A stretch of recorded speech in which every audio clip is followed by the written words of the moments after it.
Hey guys, good evening everyone watching this video. So in this video, I'm going to talk about device control, which is a pivotal topic when it comes to cybersecurity and its subdomain data protection and privacy, or data privacy and protection. Okay, and so yesterday I had made a video on how to encrypt a USB flash drive, guys. Why did I demonstrated that? That is to protect your data against data theft. Okay, the basic aim of yesterday's video was to show you how to protect your data by having your data within a USB flash drive. For example, let's say you have some confidential information that you want to protect against thefts. Okay, either it is an online theft or it is a physical theft.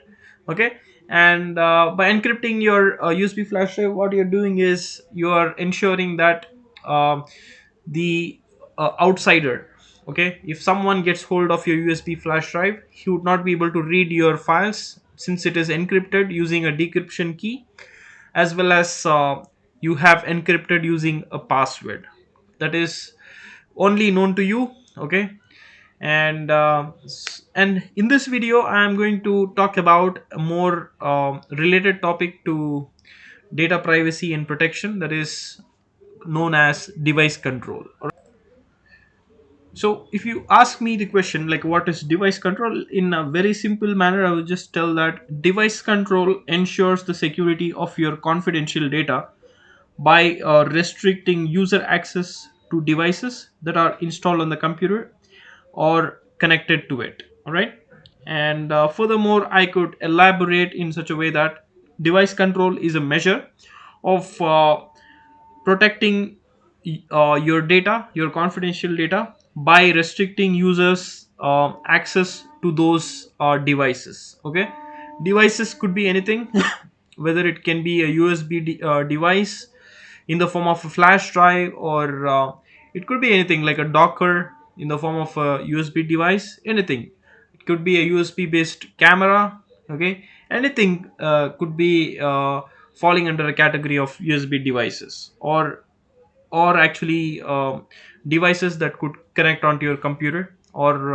an IT organization's network. Okay, in the form of a USB port.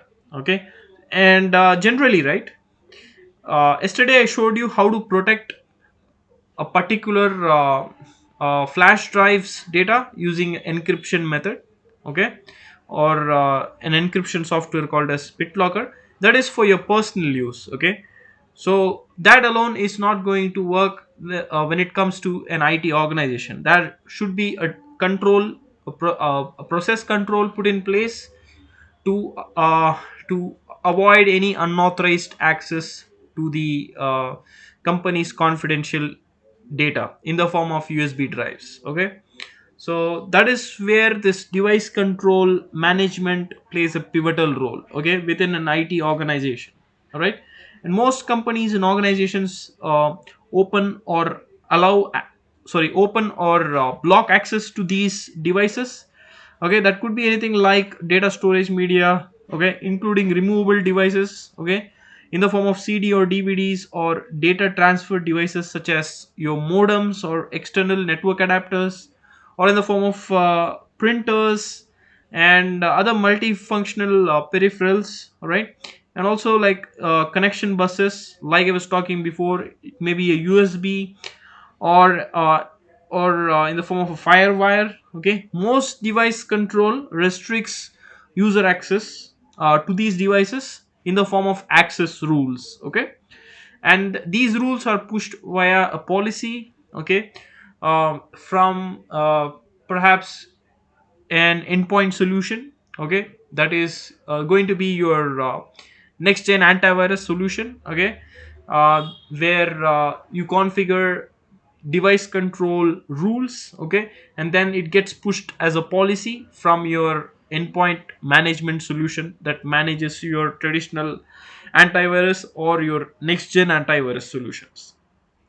All right, and all these rules are defined in the form of parameters that identify two functions of the device control component. Okay, So the one providing access to specific types of devices for certain users or group of users that could be defined within the Active Directory.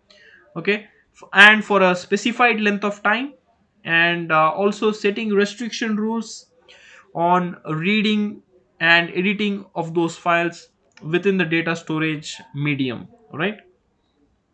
And if you just ask me, like, again, what is the need for device control? Okay, so if I just want to give you an explanation to this, so as companies and organizations become more interconnected than ever before, all these external devices and removable media in the form of USB drive or any other network related device that connects in the form of USB ports, okay, and so are the commonplace tools, okay, needed to complete your daily business operations. All right.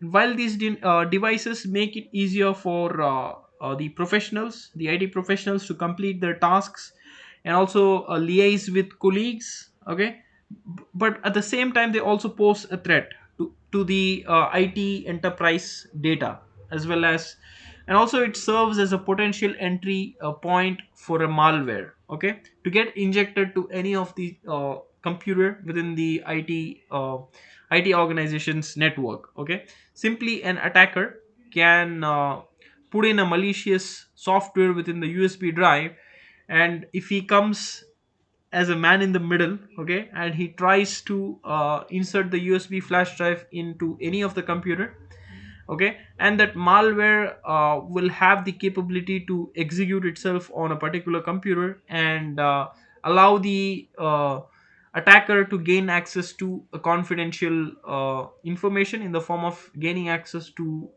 um, a server or a particular database, okay, that may contain username and passwords, and in turn the attacker would be able to exploit a lot of vulnerabilities by just using a simple USB flash drive that contains a malicious software that will help him attain the access to the uh, business critical application related servers, okay, that could benefit him financially. All right. So that is why it's very important, guys, of implementing a device control solution. Like I said, malicious insiders, right? Malicious insiders means a malicious person within the IT organization itself could act as an attacker here. All right. So often, right, malicious insiders who who's the black sheep working within an organization, IT organization, could try to steal. I mean, he will use these kind of USB drives to quickly steal data or compromise the systems, often without organizations knowledge, okay, until it is too late. Right. As a result, device control is a critical component of a data protection strategies for enterprise organization today. Okay. And I'll just also talk about the benefits of device control here, guys. Okay, there are several benefits of device control, um, whether as a standalone solution you want to implement it, or as a part of broader data protection solution you can implement. Okay. And high quality device control solutions, like Symantec Endpoint or Microsoft Defender's application and device control solution, provide data loss and theft protection capabilities, as well as media encryption, okay, like in the form of BitLocker, okay, like I showed yesterday in my other video, how to encrypt a USB flash drive to prevent data thefts. Okay. And also it provides monitoring and detailed monitoring and forensics, and also it protects against malware protection. Okay, it gives a, sorry, it offers the organization with malware protection capabilities. All right. And also this particular device control can protect valuable organization and customer data from loss or theft via removable devices, which I am stressing here. Okay, this device control management can literally protect valuable organizations data, as well as the customer data, from data loss or data theft via these removable devices. Okay. And device control provides visibility into who is using what devices on which endpoints. Endpoints here could be anything, like your traditional antivirus software or the next gen antivirus software. Like the traditional antivirus is the antivirus which I'm currently having installed in my personal PC. This is called as the traditional antivirus, which is nothing but it's a consumer based antivirus. Okay, so this cannot be installed on an enterprise network. However, when it gets installed in an enterprise environment, it is called as endpoint protection. Okay, basically you have a lot of endpoint protection uh, for your antivirus solution. In the form of antivirus solution, you can list down many, like Symantec endpoint protection, or it's Microsoft Defender for endpoint. Okay, and also McAfee has the endpoint security, McAfee endpoint security antivirus.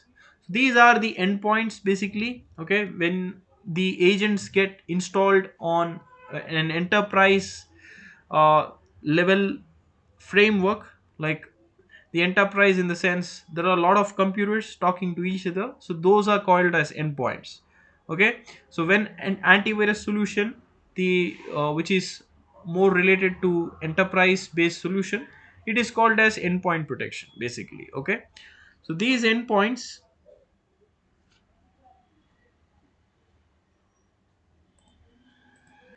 so by default these endpoints have device control feature available within them.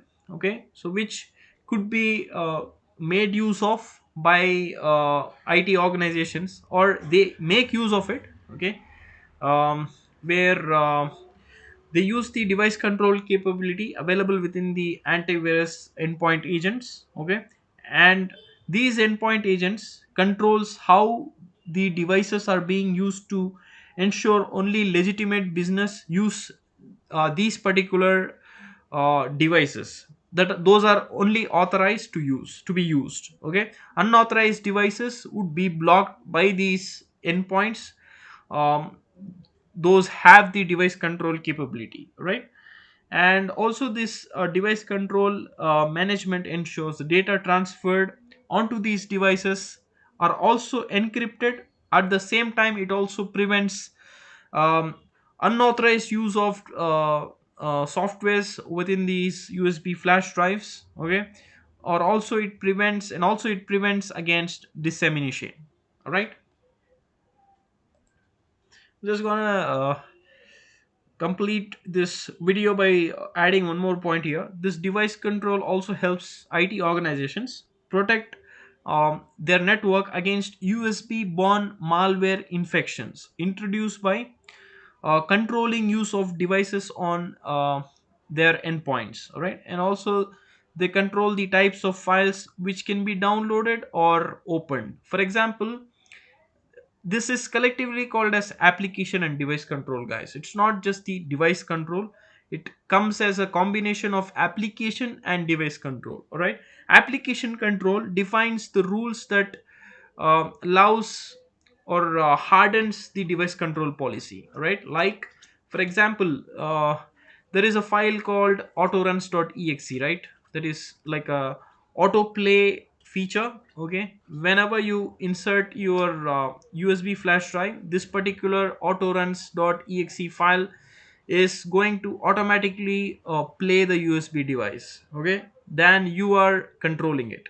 So often what happens is application control rules will have such a way that it is going to it is actually going to be very much interrelated or cooperative with the device control component. All right, like for example, the application control will have a rule that will automatically block access to autorun.inf file. Okay, inf file is nothing but the it acts as a configuration file to autoruns.exe executable. All right, so both access to autoruns.inf file as well as autoruns.exe file will be blocked by default. Okay, when you have a device control feature enabled within an IT organization. So what happens is both runs in tandem. All right, Like for example, if I let's say if I have blocked a particular USB flash drive, okay, let's say I have blocked any devices that falls under the brand or model SanDisk, okay, and at the same time, only if I have a SanDisk based USB flash drive, that is going to be device control is going to block the USB device, okay. Any other make, it's going to allow it, right? So if I'm inserting the SanDisk flash drive just now, and this device control will actually block it. However, what happens next is there is another rule, okay, working in tandem, that is going to generally block autorun.inf file, like autoruns.exe file, which means uh, regardless of me putting a rule in device control, okay, that is automatically going to run if autoruns.exe file is allowed, okay. If application control rule says block access to autoruns.exe file, any other USB drive, though it is not blocked explicitly within device control, it's still not going to launch by itself, okay. So this prevents any incoming malware infection that may come in the form of a USB flash drive. So both work in tandem, okay, cooperating to each other. So regardless of me explicitly blocking a USB drive under device control, if there is a rule that says block access to autoruns.exe file, any other flash drive, right, I had just mentioned SanDisk, I had just put in a rule within the device control to only block the SanDisk uh, makes of the USB drive, okay. It's still going to block others as well, because when we insert the USB flash drive, automatically if autoruns.exe file is blocked, it is not going to execute itself unless there is a man in the middle who is going to manually um, run the USB flash drive, okay, and actually he's going to execute those malware within that particular USB flash drive that is not blocked explicitly, okay. So this is how it works, guys. There is one application control, at the same time there is one device control, all right. So I'm not able to show every all these things practically. The only reason is because I am a cybersecurity profession. I have experience into working with these kind of advanced cyber defense related tools, okay, within my organization. However, I'm not able to show you practically, is just because these are enterprise applications which are costly, and hence that is the only reason I'm not able to demonstrate and show you how these things work, all right. But however, if you keep supporting my channel, I would definitely, with this YouTube income, if at all, if I start earning from YouTube, I will definitely purchase license of all these cyber defense related tools and show you live how all these things works. And hence why this video has become more theoretical than practical.